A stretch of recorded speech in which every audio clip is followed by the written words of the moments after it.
5 Myths about losing weight. 1. The only way to reduce weight is through an extreme exercise program. It's untrue. Making small, long-lasting improvements will help you lose weight successfully. 2. You gain weight when you eat carbs. Carbohydrates won't make you gain weight if consumed in moderation and as part of a healthy diet.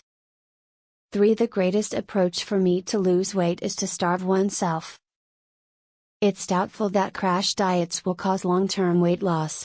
In fact, they occasionally cause weight gain over the long run. 4. Foods with low fat or reduced fat labels are always a good choice. Take care.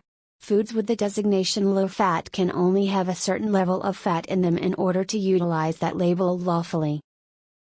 5. Eliminating all snacking can aid in weight loss.